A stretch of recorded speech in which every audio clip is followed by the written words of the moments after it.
I'm Kirsten Haddonfield, Mr. Banks, and we can ride to Belmaison together."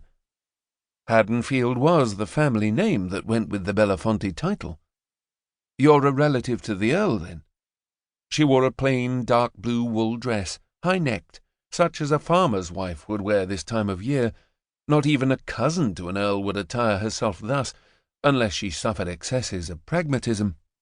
"I am one of the Earl's younger sisters, and you're half frozen. I hope those aren't your good boots, for you've ruined them." "They're my only boots." Swooping blonde brows drew together over a nose no one would call dainty, and yet Lady Kirsten Haddonfield was a pretty woman. She had good facial bones, a definite chin, a clean jaw, and blue eyes that assured Daniel she did not suffer fools, lest her tone leave any doubt on that score. Daniel was a fool. Witness the ease with which the yeoman at the inn had bamboozled him. Witness the ease with which his own wife had bamboozled him. "At least sit for a moment before the fire," the lady said, arranging his scarf and gloves on pegs above the hearth. "Did you lose your way because of the weather?" Daniel had lost his way months ago. "The weather played a role. Are you here alone, my lady?" She folded her arms across a bosom even a man of the cloth acknowledged as a fine bit of work on the Creator's part. "I am on my family's property, Mr. Banks, and they well know where I am. The weather is not only foul, it's dangerous. If you must prance out of the door to die for the sake of manners, I'll not stop you. The groom or one of my brothers should be here any minute to fetch me home. We'll note into which ditch your remains have fallen as we pass you by."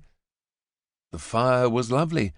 Her ferocity, though arguably rude, warmed Daniel in an entirely different way.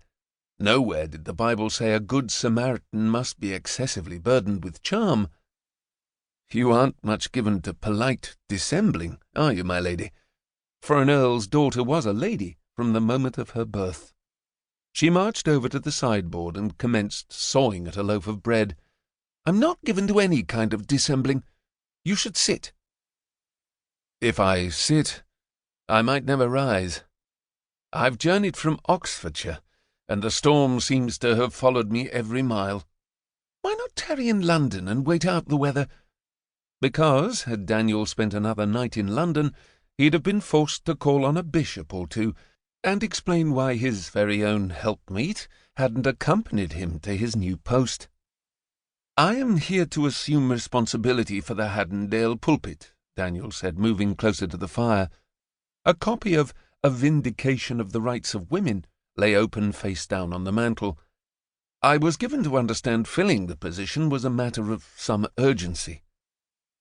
Her ladyship swiped her silver knife through a pat of butter and paused before applying the butter to the bread. "You're the new vicar?" Amusement made this brusque, pretty woman an altogether different creature. She had mischief in her, and humour and secrets, also, where on earth did such thoughts come from, kisses, fun, generous kisses. When she smiled, Lady Kirsten looked like the sort of female who'd pat a fellow's bum in public. The cold had made Daniel daft. "Do I have horns or cloven feet to disqualify me from a religious calling, my lady?" She slapped the butter onto the bread, her movements confident.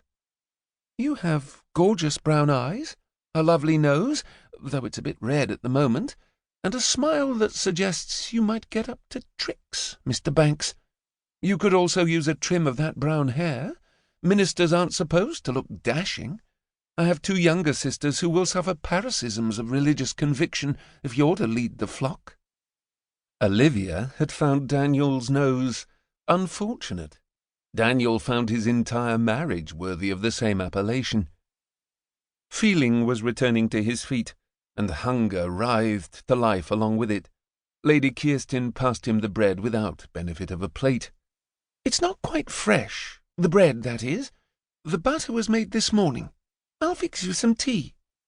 Daniel took a small bite, then realized he'd forgotten to send grateful sentiments heavenward before he'd done so. "I'm grateful for this bread, also for the company." "Your tea, Mr. Banks. Drink up, for I hear sleigh bells." Daniel down.